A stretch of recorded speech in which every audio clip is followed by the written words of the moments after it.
दोस्तों पिछले वीडियो पे हमने 3rd चैप्टर तक पढ़ा था। उसके बाद यहाँ से 4th चैप्टर शुरू करते हैं। ये रियल कामसूत्र बुक है। तो चलिए शुरू करते हैं। वीडियो अगर लंबा लगे तो वीडियो को कुछ मिनट तक देख के आप रोक सकते हैं। दूसरी बात, जैसे इस वीडियो को शुरू करेंगे तो जहाँ पे आप रुके थे वीडियो वहीं से शुरू हो जाएगा। ये यूट्यूब का नियम है। तो अब शास्त्रकार ही प्रकरण के संबंध को कहते हैं। विद्या उपार्जन करने के पश्चात दान, विजय, व्यापार और श्रम आदि से उपार्जन करके अथवा परंपरागत पैतृक संपत्ति से अथवा दोनों से संपत्ति प्राप्त कर गृहस्थ जीवन में प्रवेश कर नागरिकों या रसिकों का आचरण करें।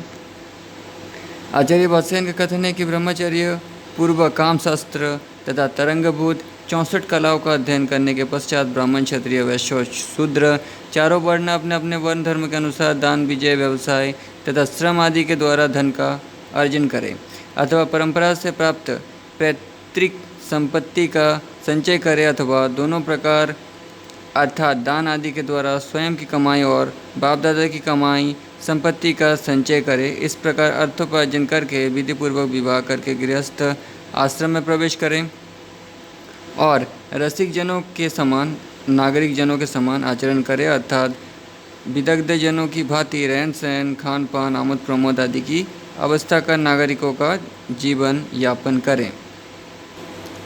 अब नागरिक के निवास के संबंध में कहते हैं। नगर में, राजधानी में, किसी बड़े ग्राम में अथवा सज्जनों के आश्रय में निवास करें अथवा जीविका निर्वाह के योग्य दूसरे स्थान पर आवास की व्यवस्था करें। आचार्य वात्स्यायन नागरिकों के निवास योग्य स्थान के संबंध में निर्देश करते हैं कि नागरिकों के निवास स्थान किसी बड़े शहर में या राजधानी में अथवा किसी बड़े गांव में सज्जनों के आश्रय में होना चाहिए। कामसूत्र के टीकाकार यशोधर ने इतने ग्रामों के मध्य बसे हुए शहर को नगर बनाया है और जहाँ पर राजधानी हो उसे पतन कहा है। यशोधर के अनुसार 200 ग्रामों के मध्य बसे हुए बड़े गांव को खरबट और 400 ग्रामों के मध्य बसे हुए सबसे बड़े गांव को द्रोणमुख की संज्ञा दी है, क्योंकि द्रोणमुख खरकट से बड़ा होता है। इनमें से किसी स्थान पर नागरिक को अपना निवास स्थान बनाना चाहिए। सज्जनाश्रय का तात्पर्य ये है कि नगर पत्तन बड़े ग्रामों के जहाँ पर सज्जनों की बस्ती हो, सज्जन पुरुषों का सहवास हो उस स्थान पर, तथा जहाँ पर जीविका के साधन सुलभ हो, जीवन उपयोगी सभी साधन सरलता से मिल जाए और सुरक्षा की समुचित व्यवस्था हो, उस स्थान पर नागरिक को अपना निवास स्थान बनाना चाहिए।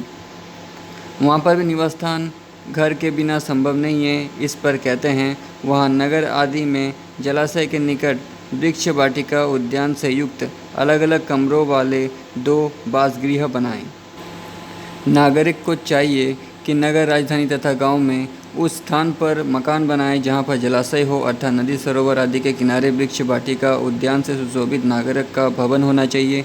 नागरिक के घर में 2 वासस्थान, 2 खंड होने चाहिए, एक अंत प्रकोष्ठ, दूसरा बहि प्रकोष्ठ। इसके बाद आचार्य गृह बनवा लेने पर भवन की साज सज्जा का निर्देश करते हैं। ब्रह्म प्रकोष्ठ में ऐसी सुंदर सैया हो जिस पर कोमल बिछोने से युक्त दोनों ओर सिरहाने और पैर की ओर तकिए से युक्त बीच में झुकी हुई सफ़ेद चादर बिछी हुई सैया हो और उसी के पास दूसरी चारपाई हो। उस सैया के सिरहाने की ओर कुछ स्थान और वेदिका हो और उस वेदिका पर रात्रि के बचे हुए सुगंधित लेप, फूल मालाएँ, मोम का डिब्बा, सुगंधित वस्तुओं के पात्र, मातुलुंग के वृक्ष की छाल और पान रखे हों। पास में फर्श पर पीकदान रखा हो, खूंटी पर लटकती हुई बीना, चित्रफलक, तुलिका और रंग के पात्र, पुस्तकें, ना मुरझाने वाली कुरंटक के फूल की मालाएं रखी हो। पास में भूमि पर एक गोल आसन बिछा हो जिस पर सहारे के लिए तकिया या मसनद रखा हो और पास ही द्युत कीड़ा की सामग्री, पासे, चौपड़ आदि रखे हो।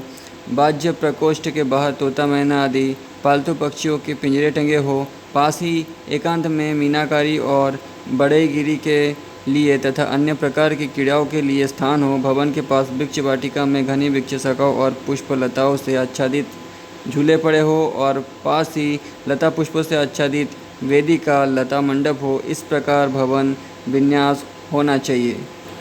आचार्य वात्स्यायन ने नागरिकों के लिए भवन विन्यास की रूपरेखा निम्न प्रकार बताई है। उनके अनुसार नागरिक भवन के दो खंड होते हैं, बहिप्रकोष्ठ और अंतप्रकोष्ठ। बहिप्रकोष्ठ नागरिकों के रत्तिक्रीड़ा का भवन होता था। वात्स्यायन का कहना है कि नागरिक के रत्तिक्रीड़ा सदन की शानदार सजावट होनी चाहिए। प्रकोष्ठ में नागरिक के शयन के लिए एक शैया होनी चाहिए जिस पर मुलायम गद्दा बिछा हो। शैया पर दोनों ओर सिरहाने और पैर की ओर दो तकिया रखे हों और उस पर सफ़ेद चादर बिछी हो तथा शैया बीच में बिनत झुकी हुई हो। उसी के पास संभोग के लिए एक दूसरी चारपाई बिछी होनी चाहिए, क्योंकि नागरिक की शयन शैया से संभोग की शैया अलग होनी चाहिए। जैसा कि शास्त्र में कहा गया है कि जिस शैया पर नायक नायिका के साथ रमन करता है, यानी पुरुष स्त्री के साथ रमन करता है, इसलिए नायक नायिका कहा गया है यहाँ पे, उस शैया पर विद्वान नागरिक को शयन नहीं करना चाहिए। बृहद संहिता के अनुसार नागरिक की शैया चंदन, देवदारू, साल, हरिद्रक आदि वृक्षों की लकड़ियों की बनी होनी चाहिए, क्योंकि चंदन आदि की लकड़ी नागरिक की शैया के लिए सर्वश्रेष्ठ होती है।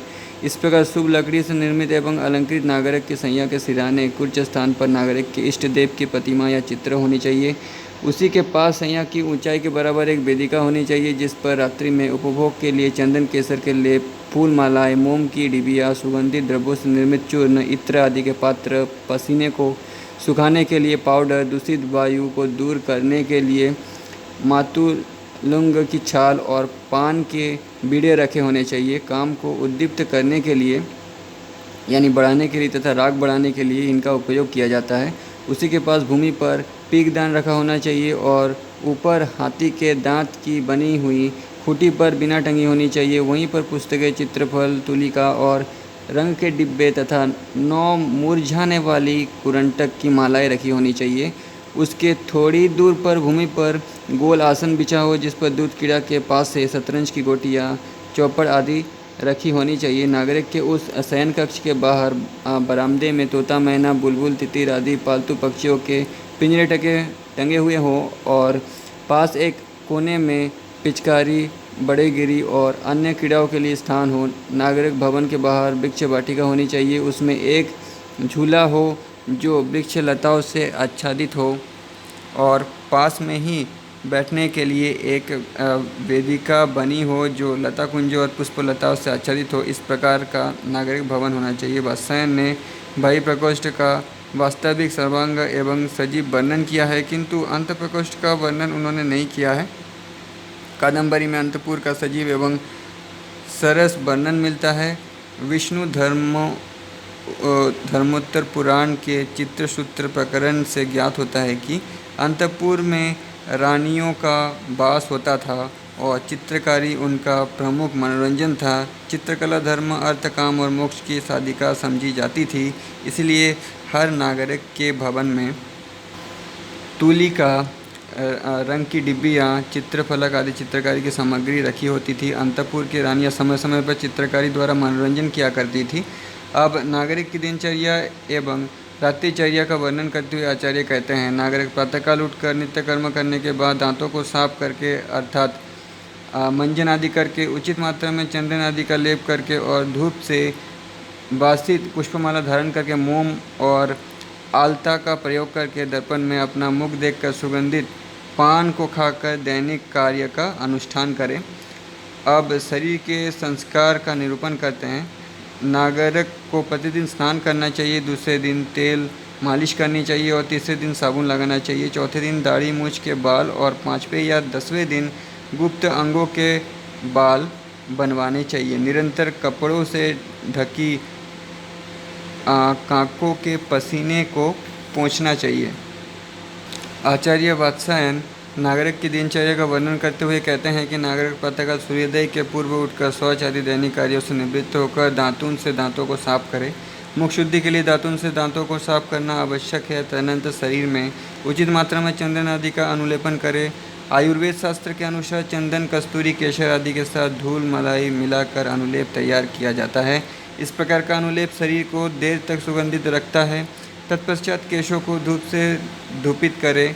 बृहद संहिता के अनुसार कस्तूरी, केसर, कपूर आदि के सत को निकालकर उससे बालों को सुगंधित करके सुखाया जाता है। इससे बाल मुलायम और चिकने रहते हैं। तदनंतर नागरिक को पुष्पमाला धारण करने का विधान है। नागरिक की पुष्पमाला ऋतु के अनुसार चंपा, चमेली, मालती, जूही आदि के फूलों से कलात्मक ढंग से तैयार की जाती है, किंतु रति क्रीड़ा के समय देर तक न मुरझाने वाली कुरंटक के फूल की माला धारण करने का विधान बताया गया है। तत्पश्चात सिकथक और अलक्तक के प्रयोग का विधान है, किंतु इनका प्रयोग किस प्रकार किया जाता है उसका विधान वात्सायन ने नहीं बताया है। कामसूत्र के टीकाकार यशोधर का कहना है कि अलक्तक का प्रयोग ओंठों को रंगने के लिए किया जाता था और रंगने के बाद उस पर मोम घिसा जाता था। ये भी संभव है कि अलक्तक से नखों को रंग कर फिर उस पर मोम घिसा जाता रहा हो। तदनंतर नागरिक दर्पण में अपना मुख देखकर पान का बीड़ा खाकर दैनिक कार्यों में लग जाता है। भारतीय साहित्य में तांबूल का अत्यधिक महत्व प्रतिपादित है। स्कंद पुराण में तांबूल के गुण एवं प्रयोग का विस्तार से वर्णन मिलता है। बृहद संहिता के तांबूल के गुणों का वर्णन करते हुए कहा गया है कि तांबूल के सेवन से मुख के रोग दूर होते हैं, दुर्गंध का नाश होता है, मुख सुगंधित होता है, कांति बढ़ती है, सौभाग्य की वृद्धि होती है। तांबूल का सेवन जठराग्नि को उद्दीप्त करता है, काम के उद्दीपन में सहायक होता है। तांबूल मुख का अलंकार है। बृहद संहिता में तांबूल का बीड़ा लगाने की विधि इस प्रकार बताई गई है। पान का बीड़ा लगाने में कत्था, चूना और सुपारी का संतुलित उपयोग करना चाहिए, क्योंकि सुपारी अधिक हो जाने पर ओंठ की लाली फीकी पड़ जाती है और कत्था अधिक हो जाने पर लाली कुछ काली पड़ जाती है तथा ओंठ भद्दे हो जाते हैं। चूना अधिक होने से मुख के क्षत होने का भय रहता है तथा पान का पत्ता अधिक होने से सुगंधी बिखर जाती है। अतः पान लगाने में कत्था, चूना, सुपारी और पान के पत्ते का उचित मात्रा में प्रयोग करना चाहिए। तांबूल का बीड़ा लगाना और उसका सेवन करना एक कला है। कलाकार पान, सुपारी, कत्था, चूना के साथ पान के बीड़ा में लवंग, इलायची, जायफल आदि अनेक प्रकार के सुगंधित मसाले डालते थे, जिससे पान सुगंधित और स्वादिष्ट हो जाता था। वे गोल, तिकोना, चकोर आदि विभिन्न प्रकार की आकृतियाँ में पान का बीड़ा बनाते थे। इसलिए प्राचीन काल में राजा, महाराजा, जमींदार, रसोइया नागरिकों के यहाँ तांबूल वाहिनी हुआ करती थी, जो पान लगाने एवं प्रयोग की कला में मर्मज्ञा हुआ करती थी। श्री हर्षचरित से ज्ञात होता है कि उस समय किसी का विशेष सम्मान करने के लिए उसे पान के 2 बीड़े और आसन दिए जाते थे। इसके बाद आचार्य वात्स्यायन ने नागरिक के लिए नित्य स्नान, दूसरे दिन मालिश, तीसरे दिन साबुन लगाने, चौथे दिन दाढ़ी मूछ बनाने, 5वें और 10वें दिन गुप्तांग के बाल साफ करने और पसीना सुखाने का निर्देश दिया है। वात्स्यायन ने नागरिक को प्रतिदिन स्नान करने का निर्देश दिया है, क्योंकि प्रतिदिन स्नान करने से मन प्रसन्न रहता है, दुष्स्वप्न का नाश होता है, शरीर और मन निर्मल हो जाता है, शरीर में स्फूर्ति आती है, तेज की वृद्धि होती है, सौंदर्य बढ़ता है, थकावट और आलस्य दूर होता है, रोग का शमन होता है और कामाग्नि उद्दीप्त होती है। इसीलिए प्रतिदिन स्नान करना चाहिए। मनुष्य के शरीर में 9 छिद्र होते हैं, जो रात्रि में शयन करने से अपवित्र हो जाते हैं, अतः उन्हें पवित्र करने के लिए प्रतिदिन स्नान करना आवश्यक है। किंतु वात्स्यायन ने स्नान विधि का निर्देश नहीं किया है। बाण की कादंबरी में नागरिक के स्नान की विधि का सुंदर वर्णन इस प्रकार मिलता है। नागरिक स्नान के पूर्व समवयस्क मित्रों के साथ व्यायाम करना था। कुछ देर विश्राम करने के बाद वो स्नानागार पहुंचता था, जहां पर स्नान के लिए स्फटिक की एक चौकी रखी होती थी। मध्य भाग में सुगंधित जलों से परिपूर्ण सोने की एक कंडाल रखी होती थी। उसके एकांत प्रदेश में सुगंधित और औषधीय के सुवासित जल से परिपूर्ण स्नानोपयोगी स्वर्ण कलश रखे होते थे। वहाँ स्नान के हौज में उतरे हुए नागरिक के सिर में बरांगनाई सुगंधित आंवले के लेप से मालिश करती थी। फिर सुगंधित जल से भरे हुए घड़ों को लेकर वे नागरिक को स्नान कराने के लिए उपस्थित होती थी। इसके बाद स्नान के हौज से बाहर निकलकर नागरिक स्फटिक की स्नान की चौकी पर बैठता था। फिर बारंगना एक एक करके स्वर्ण कलशों से सुगंधित जल गिराकर स्नान करती थी। स्नान करने के बाद नागरिक धुले हुए स्वच्छ सफ़ेद और हल्के वस्त्र धारण कर सूर्य को अर्घ्य प्रदान करता था। वात्स्यायन के अनुसार स्नान तो प्रतिदिन करना चाहिए, किंतु मालिश दूसरे दिन और साबुन तीसरे दिन लगाना चाहिए और दाढ़ी मूछ चौथे दिन और गुप्तांग के बाल 5वें और 10वें दिन बनाना चाहिए। आयुर्वेद शास्त्र के प्रमुख ग्रंथ चरक संहिता में बताया गया है कि पक्ष में 3 बार अर्थात हर 5वें दिन सिर के बाल, दाढ़ी मूछ और गोपनीय अंगों के बाल बनवाने चाहिए और नाखून काटने चाहिए। यदि पक्ष में 3 बार बाल बनवाया या नाखून कटवाना संभव हो तो कम से कम महीने में 3 बार बाल अवश्य बनवाने चाहिए। बुधायन, गोभिल, मनु आदि धर्मशास्त्रकारों ने भी सिर के बाल, दाढ़ी, मूछ और गुप्तांग के बाल बनवाने और नाखून कटवाने का निर्देश दिया है। कामसूत्र के टीकाकार यशोधर ने जयमंगला टीका में कहा है कि पक्षों में 3 बार दाढ़ी, मूछ और गुप्तांगों के बाल बनवाने चाहिए और नाखून कटवाने चाहिए, किंतु कुछ नागरिकों के लिए ये विधान था कि 3 दिन के बाद चौथे दिन छुरे से दाढ़ी का बाल बनवाए और 5वें दिन छुरे से गुप्तांगों के बाल बनवाए और 10वें दिन रोम को उखाड़कर बालों को साफ करना चाहिए, जैसा कि कहा गया है। अब भोजन और दिवाशयन का विधान बताते हैं। पूर्वाह्न और अपराह्न में 2 बार भोजन करना चाहिए, किंतु आचार्य चरायन के मतानुसार दूसरा भोजन सायंकाल करना चाहिए। कामसूत्र के टीकाकार यशोधर का कहना है कि नागरिक को दिन और रात को 8 भागों में विभाजित कर पूर्वाह्न में 3 भागों में दैनिक कार्य के संपादन के बाद चतुर्थ भाग में दोपहर के पहले स्नान करके भोजन करना चाहिए। इसी प्रकार अपराह्न को भी 4 भागों में बांटकर अंतिम भाग में बल प्राप्त करने के लिए दूसरी बार भोजन करें, किंतु चारायन का कथन है कि अपराह्न में प्रदोष काल अर्थात रात्रि में भोजन करना चाहिए, क्योंकि रात्रि में किया गया भोजन ही बल का आधान करता है। भोजन के अनंतर तोता मैना के साथ वार्तालाप करें, उन्हें सुंदर सुंदर बोली सिखाएं और तितर बटेर मुर्गे और भेड़ों के युद्ध देखना तथा नाना प्रकार की कलाओं एवं क्रीड़ाओं का मनोरंजन करना चाहिए। इसके बाद पीठ, मर्द, बीट और विदूषक के कार्य व्यापारों का निरीक्षण करें, फिर शैया पर लेटना चाहिए।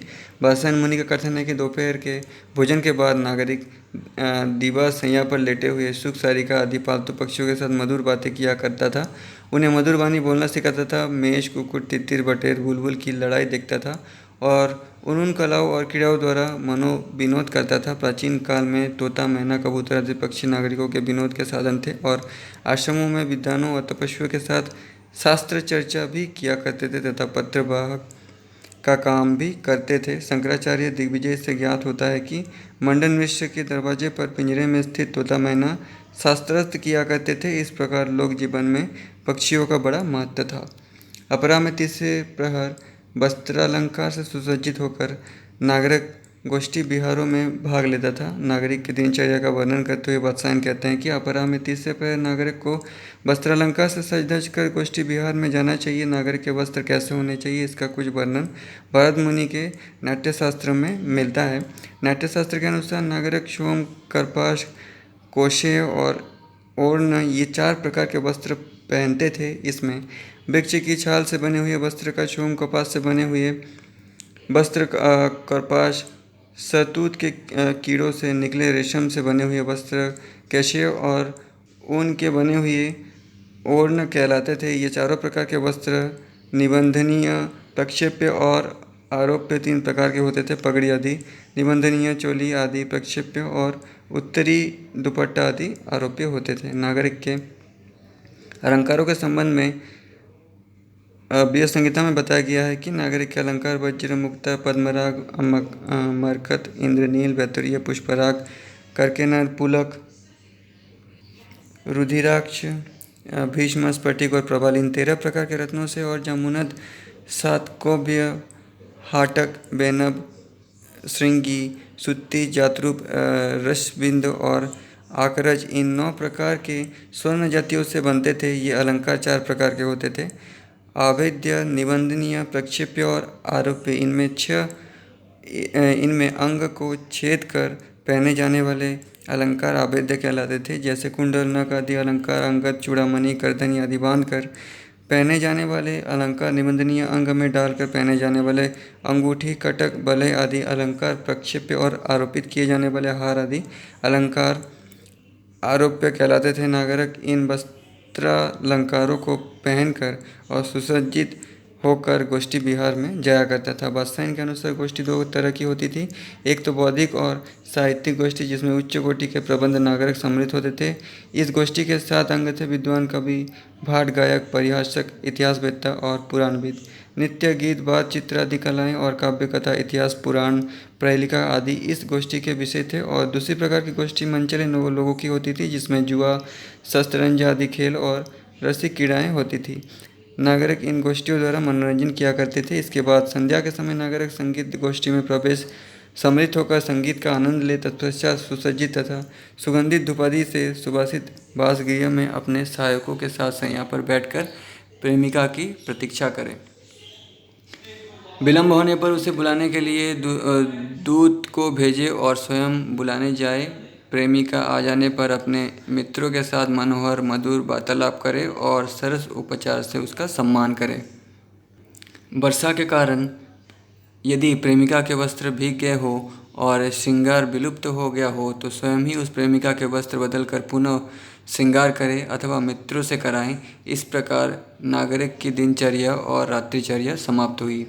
वात्स्यायन के अनुसार गोष्ठी विहार के बाद नागरिक संगीत गोष्ठी में सम्मिलित हो। उन्होंने संध्या के समय प्रदोष काल में संगीत के आयोजन को उपयुक्त बताया है। संगीत से यहाँ गीत कला, नृत्य कला और वाद्य कला तीनों का ग्रहण होता है। संगीत रत्नाकर और संगीत दर्पण दोनों में नृत्य गीत और एवं वाद्य तीनों के सम्मिलित रूप को संगीत कहा गया है। इनमें गीत की प्रधानता होती है, वाद्य उसका अनुकारक और नृत्य उपरंजक होता है। भारत ने गीत को नाटक का प्रमुख अंग और नृत्य एवं वाद्य दोनों को उसका अनुगामी बताया है। कौटिल्य ने अर्थशास्त्र में गीत, नृत्य, वाद्य और नाट्य का सहचारी कला के रूप में उल्लेख किया है। ऋग्वेद के एक मंत्र में ऋषि ने उस संगीत को वृषभ के समान बताया है। जिस स्वर, गीत, वाद्य और ताल ये चार सिंह है तथा नृत्य, गीत और वाद्य ये तीन पैर हैं, वाद्यादि उपकरण और गात्र बिना ये दो सिर हैं। षट्ज, ऋषभ, गांधार, मध्यम, पंचम, धैरत और निषाद ये सात स्वर, सात हाथ हैं। ये संगीत रूप वृषभ, दीर्घ और प्लूत अथवा मंद्र मध्य तार इन तीन स्थानों में बंधा हुआ है। ये संगीत परमानंद प्राप्ति का प्रमुख साधन है, क्योंकि गीत के श्रवण से मानव हृदय के राग, द्वेषादि विकार तथा रजोगुण एवं तमोगुण दब जाते हैं एवं शुद्ध सत्य का उदय होता है। उस समय राग, द्वेषादि विनिर्मुक्त मानव हृदय स्वच्छ दर्पण के समान निर्मल हो जाता है। यही अनिर्वचनीय परमानंद की प्राप्ति है। इस प्रकार नृत्य, गीत और वाद्य तीनों कलाएं नागरिक के मनोरंजन का प्रमुख साधन थी। संगीत गोष्ठ समाप्त करने के बाद नागरिक सुसज्जित एवं सुवासित रतिक क्रीड़ा भवन में जाकर शैया पर बैठकर प्रेमिका की प्रतीक्षा करता था। प्रेमिका के आने में विलंब होने पर उसे बुलाने के लिए दूत भेजता था अथवा स्वयं जाता था। प्रेमिका के आने पर, आइए बैठिए, आपका स्वागत है, यहाँ बैठिए, बहुत अच्छा किया जो आप आ गई, आप में ही हम लोगों का जीवन बंधा है, क्या कारण है कि इतनी देर हो गई। इस प्रकार मीठी मीठी बातें एवं सहज व्यवहार से उसका स्वागत करना था। यदि वर्षा के कारण उसका शरीर भीगा होता था तो उसका श्रृंगार धुल गया होता था तो नागरिक स्वयं उसके कपड़े उतारकर दूसरे कपड़े पहनाता था और पुनः श्रृंगार करता था अथवा मित्रों के द्वारा करवाता था। इस प्रकार उसकी दिनचर्या एवं रात्रिचर्या होती थी। आचार्य वात्स्यायन 5 प्रकार के विनोदों का वर्णन करते हैं। अब घटा, निबंधक, गोष्ठी, समवाय, समापानक, उद्यानगमन, समस्या क्रीड़ा, इस प्रकार की क्रीड़ाओं में नागरिक को प्रवृत्त होना चाहिए। अब घटा निबंधन का वर्णन करते हैं। प्रत्येक मास अथवा पक्ष में किसी निश्चय दिन सरस्वती मंदिर में नियुक्त कलाकारों द्वारा समाज का आयोजन हो। उस समाज में बाहर से आए हुए नट, नर्तकों, गायक आदि कलाकार अपनी कलाओं का प्रदर्शन करें तथा दूसरे दिन सम्मानपूर्वक वे उचित पुरस्कार अपना प्राप्त करें। योग्य कलाकारों को कुछ दिन और ठहराने के लिए उनसे आग्रह करें अथवा उन्हें विदा कर दें। सुख दुख में इन कलाकारों में परस्पर सहयोग और एकता की भावना होनी चाहिए। समाजोत्सव देखने के लिए बाहर से आए हुए आगंतुकों का पूजन, सत्कार, सम्मान करना चाहिए और विपत्ति में उनकी सहायता करनी चाहिए। यही समाज का मुख्य धर्म है। देव मंदिर में व्रत और पर्वों पर किया जाने वाला सामूहिक समारोह घटा निबंधन कहा जाता है। वात्स्यायन के अनुसार बसंत पंचमी के दिन सरस्वती के मंदिर में समाज का आयोजन होता था। इस उत्सव में मंदिर में नियुक्त स्थानीय नट, नर्तक आदि कलाकारों के अतिरिक्त बाहर से भी नट, नर्तक, कुशीलव आदि कलाकार बुलवाए जाते थे। कुशीलव नाट्य का कार्यक्रम प्रस्तुत करता था। नट, नर्तक आदि कलाकार अपनी कलाओं का प्रदर्शन करते थे। दूसरे दिन योग्य कलाकारों को पुरस्कार दिया जाता था और योग्य कलाकारों को कुछ दिन और रुकने के लिए आग्रह किया जाता था अथवा उन्हें ससम्मान विदा कर दिया जाता था। इस प्रकार अन्य देवालयों में भी किसी पर्व या त्यौहार पर समाज नामक उत्सव मनाया जाता था। यह उत्सव उस समय का सर्वश्रेष्ठ उत्सव था। समाज एक अत्यंत प्राचीन उत्सव था।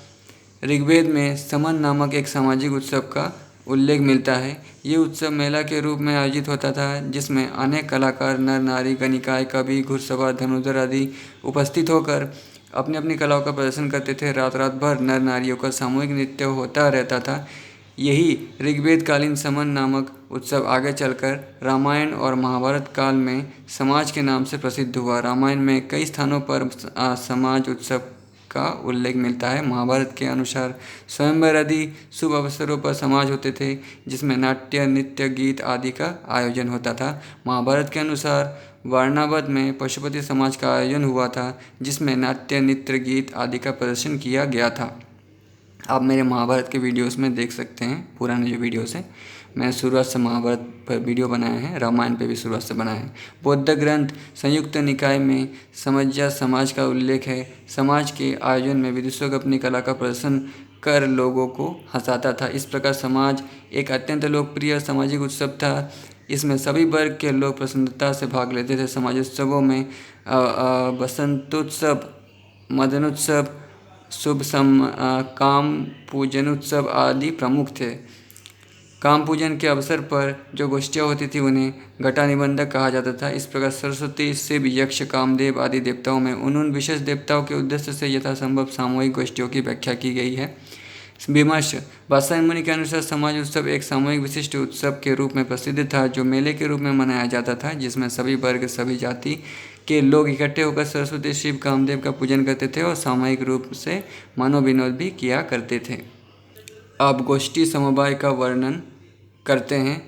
वैश्या के घर पर अपना अन्य समान विद्या, बुद्धिशील, धन वाले समवयस्क मित्रों के घर पर सभा में वैश्याओं के साथ आसन पर बैठकर अनुरूप अर्थात समान अनुराग, परिहासपूर्वक, मधुर वार्तालाप के साथ गोष्ठी का आयोजन करना चाहिए।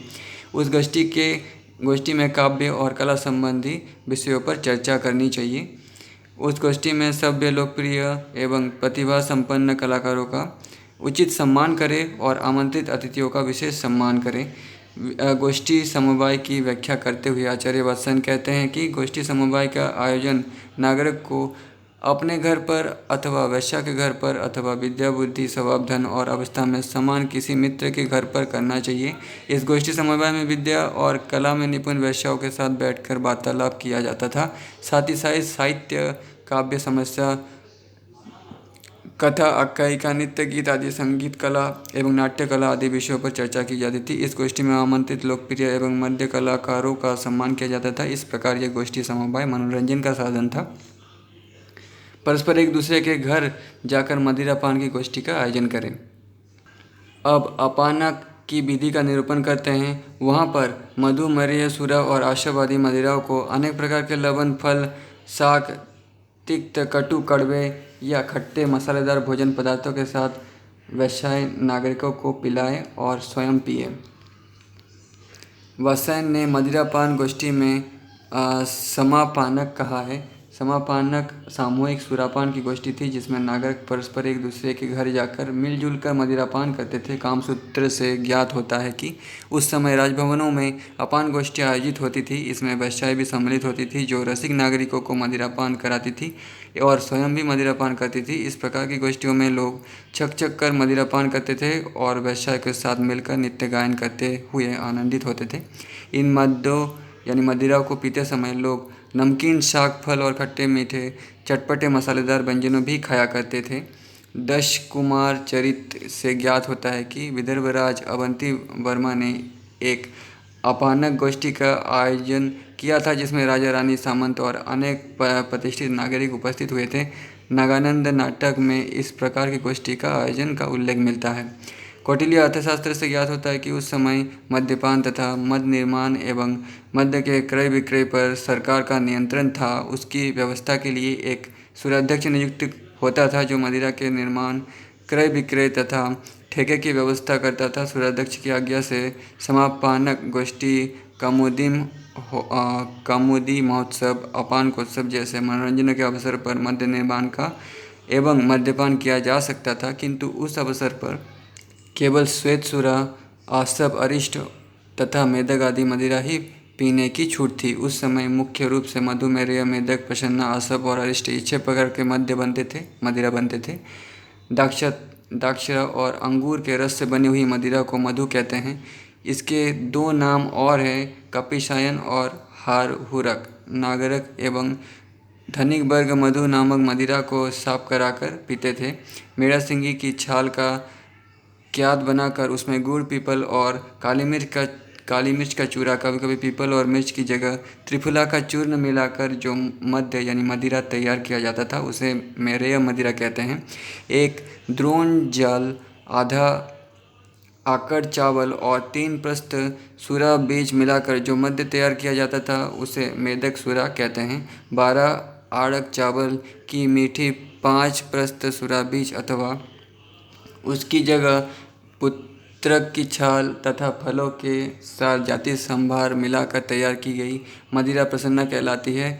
100 पल केत फल का सार, 500 पल राब और 1 प्रस्त शहद मिलाकर आसप नामक मदिरा तैयार की जाती थी। अर्थशास्त्र में सूरा के 4 प्रकार बताए गए हैं: सहकार सूरा, रसोत्तरा, बीजोत्तरा और संबारिकी। साधारण सूरा में आम का रस डाल देने से सहकार सूरा बनती थी और गुड़ की चाशनी डाल देने से सरोत्तरा सूरा बनती थी। बीज बंध डाल देने से बीजोत्तरा सूरा बनाई जाती थी। इसी को महासूरा भी कहते हैं। अधिक मसाले डालकर बनाई गई सूरा संभारे की सूरा कहलाती थी। उपयुक्त सभी प्रकार की मदिराओं को स्वच्छ एवं साफ करने की विधि इस प्रकार है: मोरफली, पलास, लोमारक, मेड़ासिंगी, बरगद, गुलर आदि के काढ़े में भावना दिया गया गर्म रवादार शक्कर का चूर्ण, उसका आधा लोच, कलिंग, कमल, दारू, हल्दी, चिचिरा, नीम और आक के फूल, इन सब का पिसा हुआ चूर्ण एकत्र करके यदि उसकी 1 मुट्ठी की मात्रा एक मदिरा में डाल दी जाए तो मदिरा अत्यंत स्वच्छ हो जाती थी और राजा तक को मोहित कर देती थी। स्वाद बढ़ाने के लिए उसमें 5 पल राब और मिला देना चाहिए। इस प्रकार इस आपानक विधि द्वारा उद्यान गमन में भी आपानक विधि करनी चाहिए। अब उद्यान मात्रा में विशेषता का वर्णन करते हैं। प्रातःकाल पूर्वा में ही नागरिक को सुंदर वेशभूषा धारण कर घोड़े पर चढ़कर वैश्याओं और परिचारकों के साथ उद्यान गमन करना चाहिए। वहां पहुंचकर दैनिक कार्य से निवृत्त होकर कुक्कुट युद्ध, द्यूत क्रीड़ा, नट नटी आदि के कलरव, नृत्य, नाटक, संगीत आदि के आयोजनों के द्वारा समय बिताकर अपराह्न में इस उद्यान में उपयोग किए गए फल फूल, आम्र मंजरी आदि उपभोग्य सामग्री को साथ लेकर उसी प्रकार घर लौटे। आचार्य वात्स्यायन का कहना है कि आपानक गोष्ठी में जो विधि प्रतिपादित है उसी विधि के अनुसार उद्यान गमन भी करना चाहिए। नागरिक को चाहिए कि वो महीने में 1 बार अथवा 2 बार किसी निश्चित तिथि को सुंदर वेशभूषा में सज धज कर घोड़े पर चढ़कर नौकर चाकरों और वैश्याओं के साथ उद्यान यात्रा के लिए प्रस्थान करे। वहां पहुंचकर नित्य कर्म का संपादन कर मुर्गा, तितिर, बटेर, बुलबुल आदि पालतू पक्षियों की युद्ध कला देखकर, जुआ, शतरंज आदि खेलों को खेल कर और वैश्याओं के साथ क्रीड़ा के साथ मनोरंजन का सुख अनुभव करे। फिर स्मृति चिन्ह लेकर शाम को घर लौट आए। इसी प्रकार उद्यान गमन क्रीड़ा के द्वारा ग्रीष्म ऋतु में जल क्रीड़ा के लिए बनाए गए बावड़ी एवं गृह दीर्घिकाओं में जल क्रीड़ा के लिए जाना चाहिए, इसकी भी व्याख्या की गई है। प्राचीन काल में राजाओं और ऋषियों के यहाँ जल विहार के लिए बावड़ी, तालाब, दीर्घिका आदि लघु जलाशय हुआ करते थे, जिसमें ग्रीष्म ऋतु में संपन्न नागरिक, अंतपुरिकाएँ और विलासिनी नायिकाएँ जल क्रीड़ा किया करती थी। जल क्रीड़ा ग्रीष्म ऋतु का सर्वोत्तम मनोविनोद का साधन था। इसके बाद समस्या क्रीड़ाओं का वर्णन करते हैं। यक्षरात्रि, कामुदी, जागर और सुबंतक उत्सव में समस्या क्रीड़ाएँ होती थी। आचार्य वात्स्यायन ने समस्या क्रीड़ा को समूहिक क्रीड़ा अर्थात सामूहिक उत्सव कहा है। यह उत्सव सामूहिक रूप से आयोजित होता था। समस्या क्रीड़ा की व्यवस्था करते हुए यशोधर ने कहा है कि जिस क्रीड़ा में नागरिक लोग समूह में इकट्ठे होकर मिलते थे उसे समस्या क्रीड़ा कहते हैं। इसे ही सामूहिक क्रीड़ा भी कहते हैं। आचार्य वात्स्यायन का कथन है कि यक्षरात्रि, कामुदी, जागर और सुबंतक नामक उत्सवों में समस्या क्रीड़ाएँ आयोजित होती थी। कार्तिक कृष्ण पक्ष की अमावस्या को दीपावली के दिन ये दिवोत्सव के रूप में मनाया जाता था। वात्स्यायन ने दीपावली उत्सव का उल्लेख न करके यक्षरात्रि का उल्लेख किया है। उसे यक्षरात्रि इसलिए कहा जाता रहा होगा कि उस दिन यक्षों की पूजा होती रही होगी और द्युत क्रीड़ा रचाई जाती रही होगी। प्राचीन काल में कार्तिक की अमावस्या दीपावली पर्व के रूप में नहीं मनाई जाती रही होगी और संभव है कि दीपावली यक्षरात्रि उत्सव के रूप में मनाई जाती रही हो और बाद में वो दीपावली या दीपोत्सव के रूप में प्रचलित हो गया होगा।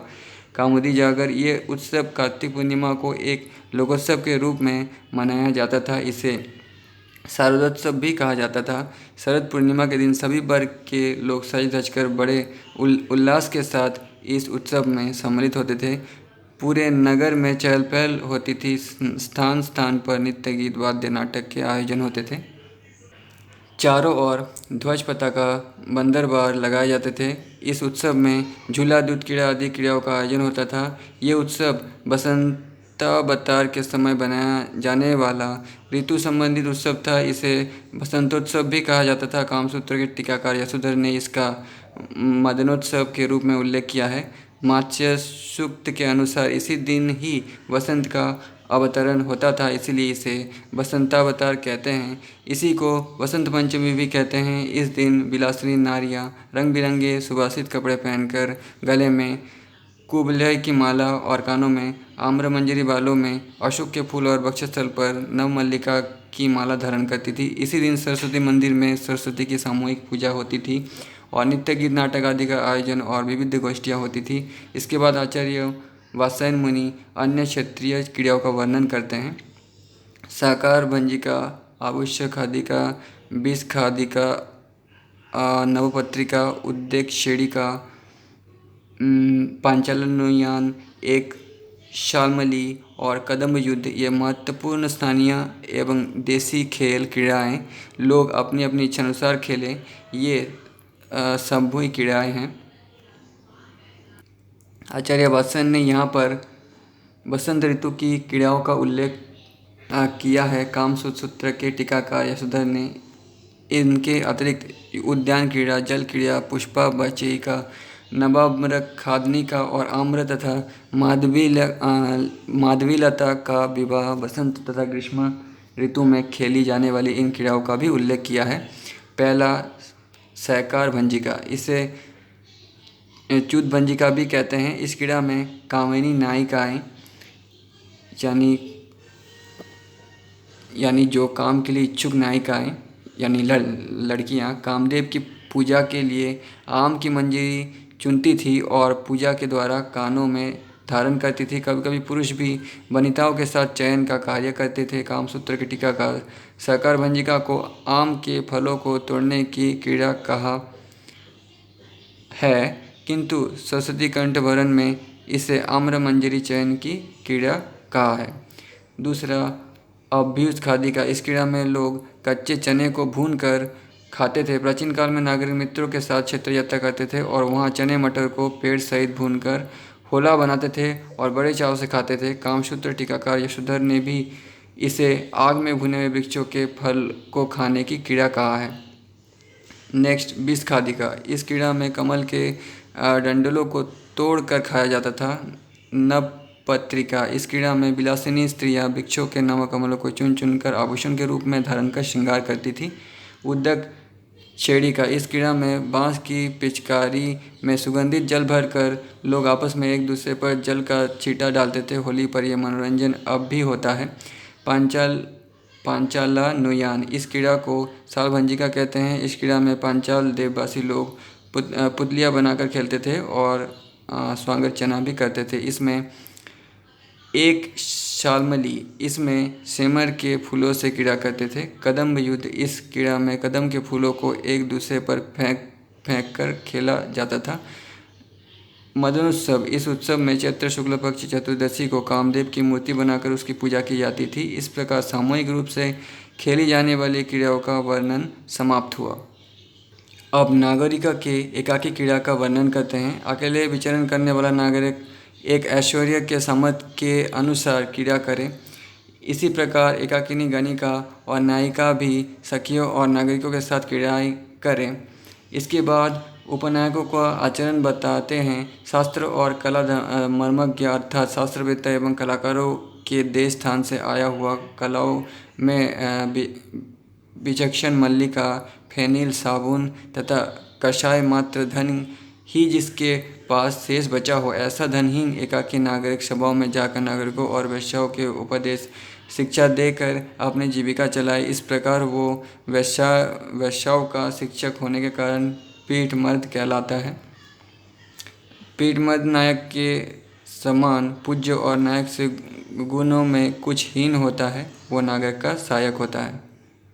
नागरिक के समस्त वैभव सुख को भोग कर चुका कलाविद गुणवान बीट सपत्नीक होता है और वेश्याओं और नागरिकों की गोष्ठी में सम्मानित होता है तथा वेश्याओं और नागरिकों के संपर्क से जीविका चलाता है, वो बीट कहलाता है।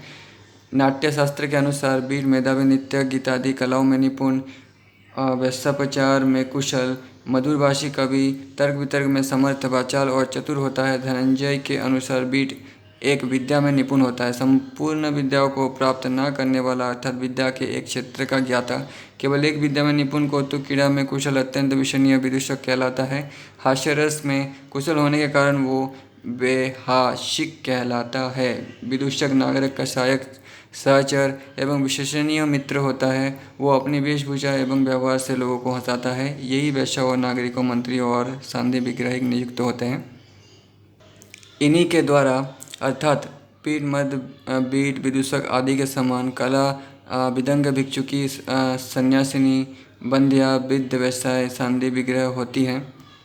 अब आचार्य भाषायन ग्रामवासी नागरिक बिंदु को वर्णन करते हैं। ग्रामवासी नागरिक सजातीय, बुद्धिमान और कौतुक विद्या जानने वाले, कौतूहल प्रिय लोगों का नागरिकों की रोचक कथाएं सुनाकर और चरित्र का वर्णन कर उनमें श्रद्धा उत्पन्न कर उन्हें नागरिक जीवन व्यतीत करने के लिए प्रोत्साहित करें, गोष्ठी का आयोजन करें, सत्संगति से लोगों को अनुरंजित करे और कार्यों में उनकी सहायता कर अनुग्रहित करे एवं उनका उपकार करे। इस प्रकार नागरिक का वृत्त कहा गया है। अब गोष्ठी में संभाषण संबंधित नियमों का उल्लेख करते हैं। गांव की गोष्ठियों में न केवल संस्कृत में ही बोले और न केवल देश भाषा में ही बोले, गोष्ठियों में लोक प्रचलित सरल भाषा में काव्य कला विषयक चर्चा करता हुआ नागरिक लोग में सर्वमान्य होता है। जो गोष्ठी ईर्ष्यालु लोगों से युक्त हो, जिसमें स्वतंत्र आचरण वाले हो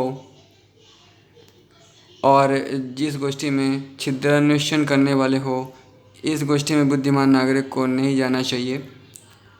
लोग की अभिरुचि के अनुसार विविध मनोरंजन क्रीड़ाएं ही जिसका एकमात्र उद्देश्य हो, ऐसी गोष्ठी के साथ आचरण करता हुआ नागरिक लोक में सफलता को प्राप्त करता है। तो ये चौथा अध्याय समाप्त हुआ यहीं पे। नेक्स्ट 5वां अध्याय हम अगले वीडियो पे पढ़ेंगे। तब तक के लिए धन्यवाद।